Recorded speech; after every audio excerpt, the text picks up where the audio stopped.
नमस्कार, मैं doctor Sudhir Kumar, chest super specialist, Ramakrishna chest hospital, Ramakrishna Nagar, new bypass road, Patna से बोल रहा हूं। मैं आज फिर राष्ट्रीय जनता दल के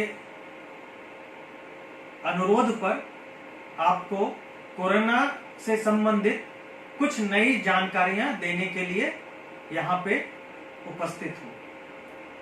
दोस्तों, अभी तक में आप लोगों ने बहुत सारी जानकारी ली होगी, लेकिन कई ऐसे भ्रम चल रहे हैं अभी लोगों के बीच में, मन में, जिससे कि लोगों का नुकसान हो सकता है अगर वो उसको सच मान बैठे तो। जैसे सबसे पहला भ्रम है कि गर्मी में कोरोना अपने आप खत्म हो जाएगा। तो मित्रों, मैं ये बता दूं कि कोरोना वायरस को मरने के लिए 60 से 65 डिग्री सेंटीग्रेड टेम्परेचर चाहिए, जो कि गर्मी में इतना हाई टेम्परेचर की कहीं कोई संभावना नहीं है। तो इसलिए कोरोना वायरस गर्मी से नहीं मरेगा। इसके अलावा बहुत सारे गर्म देश हैं, जैसे अफ्रीका वगैरह, जहां पे कोरोना वायरस काफी तेजी से अब फैल रहा है। इसीलिए ऐसा भ्रम ना पालें और आप अपने सोशल डिस्टेंसिंग और लॉकडाउन का पूरा फॉलो करें, पर्सनल हाइजीन का फॉलो करें। दूसरा एक और भ्रम है कि ये लंबा समय नहीं चलेगा, गर्मी आते आते खत्म हो जाएगा। तो मैं आपको ये बता दूं कि स्पेनिश फ्लू जो 1918 में स्पेन से शुरू हुआ था, उसमें वो बीमारी तकरीबन 2 साल पूरे विश्व में चली थी। तो ये भी भ्रम ना पालें। इसके अलावा कोरोना का जो पहले 2003 में हुआ था, उसमें भी ये बीमारी जो है वो करीब 1-1.5 साल चली थी। इसलिए ये भी बिल्कुल गलत बात है। जब तक आप अपना बचाव नहीं करेंगे, ये बीमारी नहीं जल्दी खत्म होने वाली।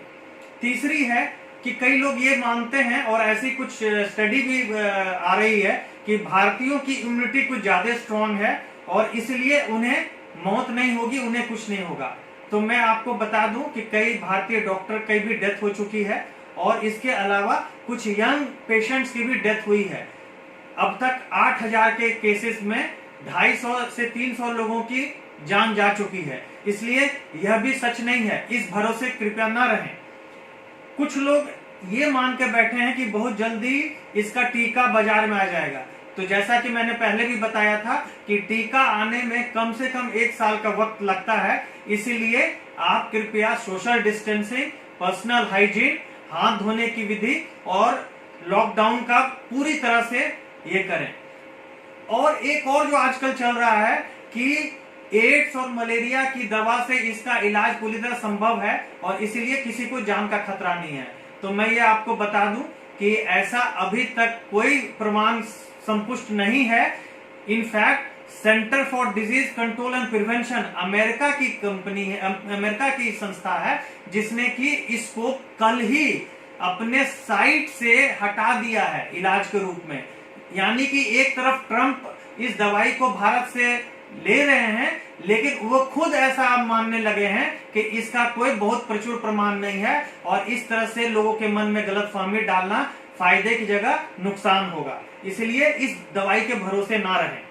दूसरा है कि लोग जो है ये समझ रहे हैं कि स्वस्थ आदमी को मास्क पहनने की जरूरत नहीं है। तो मैं आपको बता दूं कि अब कई सारी कंट्रीज ने, जहां ये बहुत जल्दी कंट्रोल हुआ है, उन्होंने सारे व्यक्ति को, अपने सारे जनता को मास्क पहनने के लिए बोला है।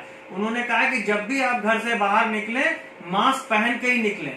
इसीलिए दोस्तों, अभी यहाँ भी कई सारे स्टेट्स में भी ये चालू हो गया है। जहां नहीं भी चालू हुआ है, बिहार वासियों को मैं कहना चाहता हूं कि चाहे वो 5 मिनट के लिए भी घर के बाहर निकले, सब्जी खरीदने में घर के बाहर निकले, मास्क पहन के ही निकले। इसके अलावा कुछ लोग ये समझते हैं कि ये एक बार ठीक हो गया तो दोबारा नहीं होगा।